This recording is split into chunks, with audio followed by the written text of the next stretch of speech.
Good, excellent. And thank you for putting up a PDF, I think, of my handout. The handout's available from chat. You can link in from there, and it might be helpful as we go along, because I don't have a lot of time to quote. But I'd like to begin with two visions of the future. In his 1962 meditation on the Library of Babel, Borges, at that time National Librarian of Argentina, describes an infinite library containing all the books ever written, as well as all of those yet to be conceived. Such a total collection, among other things, an emblem of the whole universe, intimates Borges, has the potential to provide a detailed history of the future. Now, I'll return to Borges in my conclusion, but for now, let it stand as an epigraph. The second instance is from a work written half a millennium before, in what is recognized as the foundational document in the genre of utopian writing. Thomas More also imagines a library. The sea captain, Raphael Hythloday, takes on his journey to utopia a model collection of books, along with a printing press, to enable the replication among the strange folks among whom he will find himself of a European library. This is the second quote on your sheet. Now, having established that these people have a facility for ancient languages, Hythloday says, I happened to carry a great many books with me instead of merchandise when I sailed my fourth voyage, for I was so far from thinking of soon coming back that I thought never to return at all. And I gave them all my books, and then he lists them. Plato, Aristotle, Theophrastus on plants, which to my great regret was imperfect, and so on. Theodorus, he didn't carry. Plutarch, Lucian, Aristophanes, Homer, Euripides, and so it goes on. It's all there on your handout. Well, the minds of the utopian, says Hythloday, when fenced around with love for learning, are very ingenious in discovering all arts. And among the arts that he brings them is the art of printing and papermaking. Now, for Elizabeth Eisenstein, the accelerated proliferation of printed information in the early modern period was corrosive of anti-democratic values that governed cultures in which there was no free flow of progressive information. In the process, observes Eisenstein, the concept of a republic of letters emerged, providing imagined international networks of intellectuals and printers, some of whom took inspiration from More. It's interesting to note that in the same year that the Utopia was first printed, the colophon of a Leiden printer publicized Utopia as his address. Such printing shops, observes Eisenstein, provided wandering scholars with a meeting place, message center, sanctuary, and cultural center all in one. Here is evidence, if it were needed, of the idea that Utopia as a pan-European republic of letters was intimately connected in minds other than More's in 1516. More's fantasy, based on the creation of a world framed by a finite canon of learning, is not the first to codify in social terms the ideal library. Yet remarkably, a detailed consideration of Hythloday's travelling library rarely figures in modern commentaries on the book. When a history of the book in Utopia comes to be written, writes J.B. Trapp, in one notable exception, the precise form in which Hythlodaeus satisfied the Hellenic yearnings of its inhabitants will require attention, along with the predilection for Aldine editions, most of which were available at the time Hythloday reputedly left Lisbon in May 1503. Among the most conspicuously topical were the Sophocles of 1502 and the Theophrastus, which according to Trapp could only have been the fourth volume of Aristotle of 1497. Yet there are also titles that would have been impossible at that time to take. The Plato, Herodian, and Hesychius were not available in Greek when Hythloday set out from Europe with Vespucci, and other anachronisms are present. Was the presence of titles valued by More but not available to Hythloday on the date of his stated departure from Portugal merely bibliographical ineptitude on the part of More? While this is something that may keep incunabulists awake at night, it's unlikely to have troubled the author, who in 1516 presents Hythloday's library as a catalogue of the best up-to-the-minute titles then available to European civilization, a kind of desert island discs for that year's early 16th century humanist scholar. For the seasoned reader of utopian fiction, such liberties taken with historical reality are hardly mortal sins, and even less so when they are placed in the mouth of Hythloday, his speaker of nonsense, a literal translation. There's a lot more that can be said really about that, but suffice it to say, whatever the joke here is in a text abounding in learned conceits, what does seem deadly serious throughout is More's commitment to the superiority of Hellenic learning, embodied in the fantasy of a race with a natural capacity as well as a proclivity for its adoption. In thinking about ideas of books as tools for the transformation of culture, Hythloday's travelling library, in connection with his mobile printing press, looks like a gesture towards a belief in what Eisenstein calls the printing press as an agent of change. In presenting his select library to the utopians, Hythloday performs the role of cultural missionary, but what he discovers to his pleasure is a people whose natural inclination is already towards the intellectual life, a model audience for European humanism and scientific study.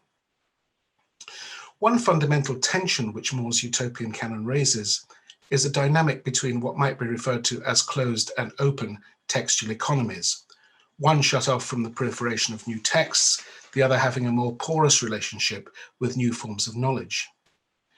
This distinction I see as related to but different from Rolf Engelsing's opposition of intensive and extensive reading, the first pre-industrial world in which reading is meditative and sacred, the other extensive, taking place in an era of mass production. If we consider another Renaissance text like Campanella's City of the Sun, where the canon of knowledge is static, complete, and reproduced generation on generation through endless replication, with, for instance, Bacon's New Atlantis, in which the House of Solomon, a kind of prototype royal society, exists for the creation of novel discoveries, then we can see this distinction between closed and open textual economies in action. Writing from the great age of exploration, in The Citizens of Bensalem, Bacon imagines a culture whose curiosity leads them to surreptitiously explore the world beyond their island in order to accumulate the intellectual and mechanical achievements necessary for social progress. The pool of information endlessly added to its fund is a national imperative. The New Atlanteans are by nature similarly amenable to new ideas through progressive revelation, as is More, whose celebration of the latest European additions to the classical canon of knowledge are embodied in the catalogue of Hythloday's library. Is More imagining a world which will use the tools of classical knowledge to create new ideas, or does he see it as an attempt to freeze for all time a distillation of the best of European learning?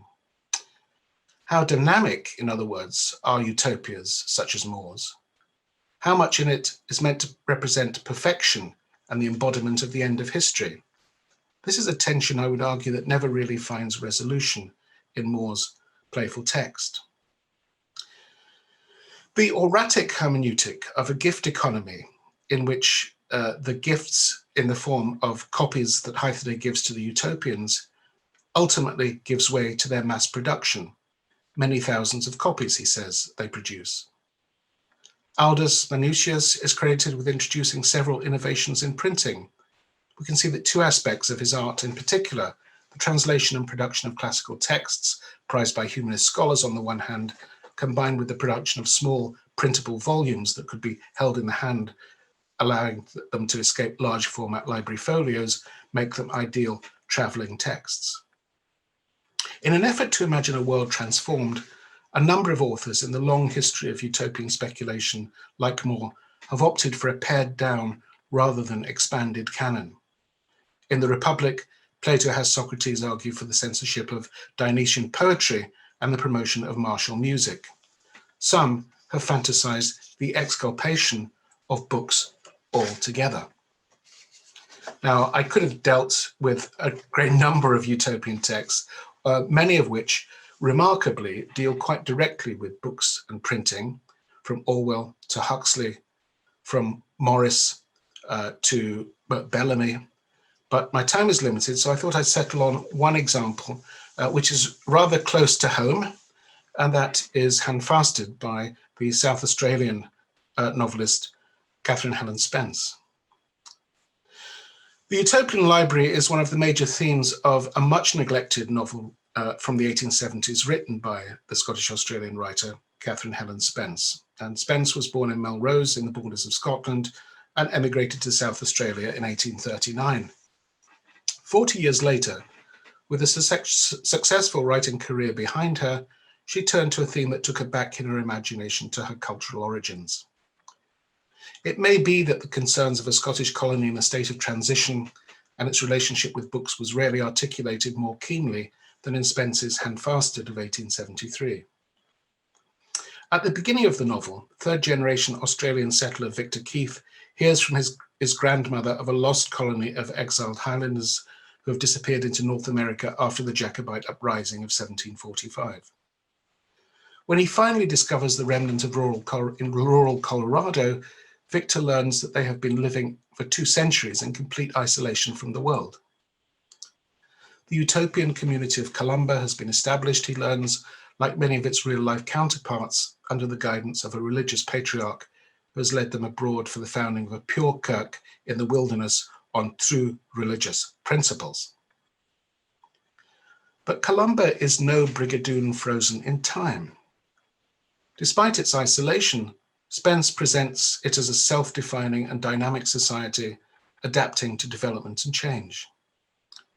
The ritual practice of the title, Handfasted, represents Spence's attempt to overcome the old-fashioned patriarchal strictures that she felt governed her own time, derived from a passage in Walter Scott's The Monastery, where the ancient Scottish custom of hand-fasting is described. Spence imagines a world where trial marriages between betrothed couples are sanctioned for a year and a day without binding obligation. You're 10 minutes in. Victor also finds that Columba's citizens have learned to live in peace with the original Native American population, the current generation having given up notions of ethnicity long ago. Its portrayal of such liberationist views would have been regarded as radical at the time, perhaps explaining why the novel was never published in its author's lifetime. Spence discovers that the absence of old-fashioned values opens the way for a more liberal idea in her imaginary society, able to hold on to the folkways and language of a distinctly Scottish way of life. At the centre of the novel stands the chapter on the Columbian Library, what Victor calls the sanctum sanctorum of the colony. And here he finds the whole literary possessions of the community. This is the third quote, I think, on your sheet. There were a good many Bibles, long essays and compound consonants connected together. There were many New Testaments, a few psalm books and so on, some Shakespeare, 5 copies, and then we get a list, an inventory of the books that are included in the library. But this eclectic library no longer plays a significant role in the life of the community, whose general reliance on print has disappeared long ago. Instead, the people of Columba, the majority of whom are outside modern literacy, have developed a remarkable facility for narrative memory, choosing to pass down their literary traditions not through reading, but instead oral storytelling and dramatic performance. Having conveniently lost their catechisms before arrival, and in the absence of an officiating minister, the people interpret the Bible, writes Spence, outside the benumbing influence of tradition and just as they pleased. Through their performances of Shakespeare, they've discovered new modes of understanding, improvising stories to suit their own cultural needs. Victor even doubts that Bunyan holds relevance for a community that has freed itself from the moral problems that had beset Pilgrim on his journey. He writes, "Here we were, a community without books. Our people have no books to read in their homes any more than the Jews had in their time of the judges and kings.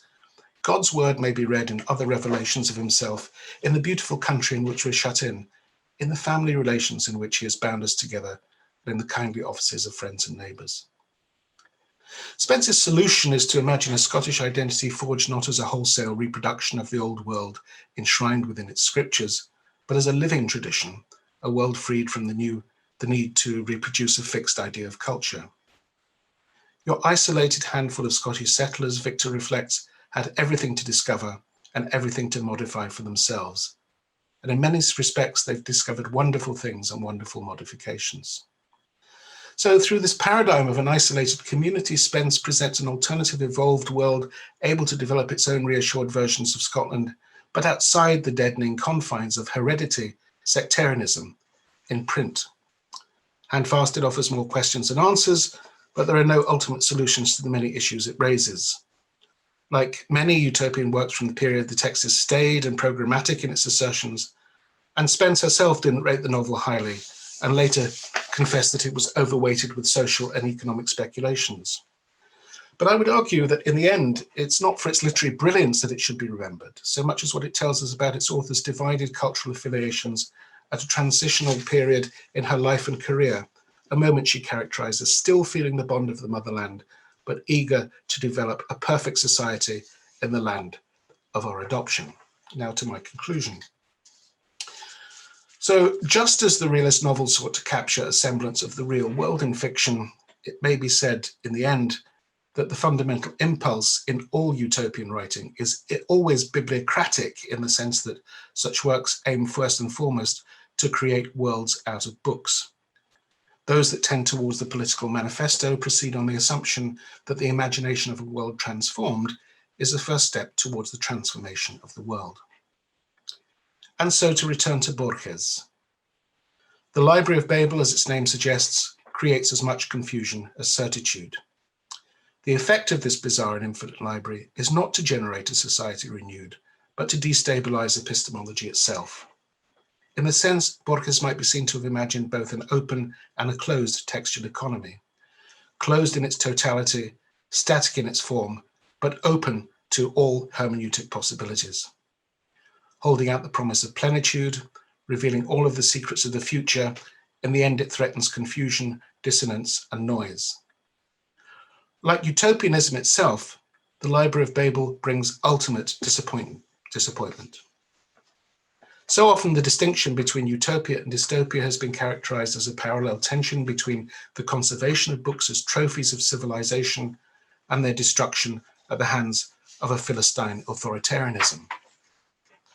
While on the one hand, the Library of Babel appears to operate as a utopian idea whose fecundity promises a solution to all known problems, Borges writes, when it was announced that the library contained all books, the first reaction was unbounded joy.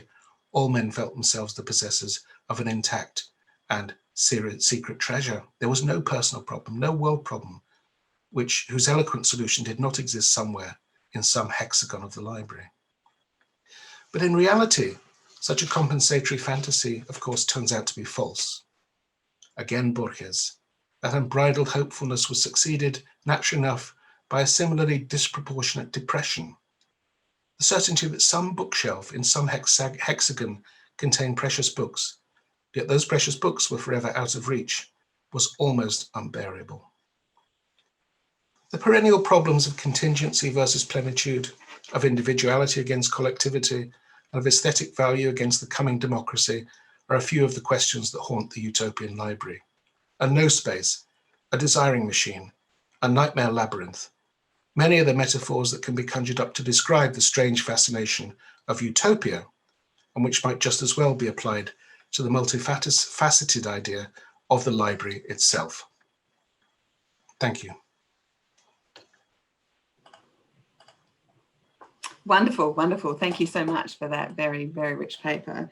I think we've got a lot to think about in terms of many questions that haunt the Utopian Library. And so I'll just invite our attendees to think of some questions that they might want to ask and put it in the chat. I'll start by just saying, when you mentioned Catherine Helen Spence, I thought you might be about to refer to A Week in the Future, her forecast of life in 1988. But no, it was something else. So that was a nice surprise for me to hear about. And yeah, I'm sure you've already ignited quite a bit of interest in this from the South Australianists, of course. But our first question comes from Anna Welch, whose question is, well, she starts by saying, thank you so much to think about. It's less of a question than amusing. She's raising the bookful in Sebastian Brandt's The Ship of Fools, 1494, which might be a pre-Moore addition to this catalogue of books and libraries in utopian and dystopian fictions. A man who has a library but derives no benefit from the learning it offers because he never actually reads his books. Perhaps there's some comparison with our situation. Faced with the mass of digitally available texts, do we always take advantage of them and actually read? she asks. I wonder if you've got any comments on that musing. Well, thanks. I'll take that one. I've been collecting these utopian libraries for a very long time, and I think that's a really nice connection, among other things, to Borges. And it also brings in the idea of kind of plenitude, but the way that plenitude is excessive and doesn't necessarily relate in any direct way to meaning. And so thank you very much for that. That's really appreciated. Yeah, and to that I'd add, you know, Umberto Eco's idea that when he started using a photocopier, he stopped reading in the library, and what a difference that made to his own practices and meaning making. So I think there are interesting connections there, not least through the Borges, which gives us so many wonderful things to think about all the time. Any other questions from our audience? If my colleagues can see a question in the Q&A, could they let me know, because it sometimes freezes for me and I can't see any further ones. So Bill, you mentioned that you're collecting a lot of these comments. I wonder if what other ones that you've collected that you will add to that, so that well, as I say, I mean, it is ubiquitous in the history of utopian writing. And J.B. Trapp is right, I think. I mean, I think Hythloday's library hasn't really been seriously considered as a library. I'd certainly welcome any references in which it's mentioned at great length. Trapp's article is quite a good one. But as I say, I mean, these appear almost kind of everywhere, and the obvious ones are Fahrenheit 451, of course, but of course in Handmaid's Tale you get the abolition of books, in a sense, or books under lock and key. And in fact, it's very interesting that Handmaid's Tale, if you remember, Offred begins her life, or rather ends her life in the real world as a librarian, and her job is to digitize books and recatalogue them. After which, you know, so here is a writer, Atwood, who is invested in print culture. I think she's preaching to the converted, because most of her readers are actually book readers as well, and that's another aspect of it, that it assumes a kind of valorization of learned culture. A lot of utopias do that, and of course, the More's Utopia is a book that's written for European. Pan-European humanists, and so the valorization of the library as a cultural missionary endeavor is something that I think would appeal to Erasmus and others. It kind of, in a sense, it fetishizes the humanist tradition. I didn't talk about colonialism or post-colonialism or the role of the book in all of that, but that's another kettle of fish, and there are other people who can talk more knowledgeably about that than I can. Yeah, I'll just point out that the interesting fact that Offred's narrative is actually taped, because she has no access to literacy while she is a handmaid, so that you've got all those kinds of layers of media and writing and talking there. A question in the chat asks, are there any other Australian utopic works that you might have come across? No, I'm thoroughly embarrassed. I'm sure there are, and I'm sure I can't bring them to mind immediately. And I hope you didn't feel that my inclusion of Spence was a bit of tokenism, but I think it's a really, really interesting example. And in fact, in my forthcoming book on books that travel, in fact, I have that section on Spence as well. I'm playing for time because I'm trying to rack my brains and I can't think of any. I'm so sorry. But a week in the future is an obvious example of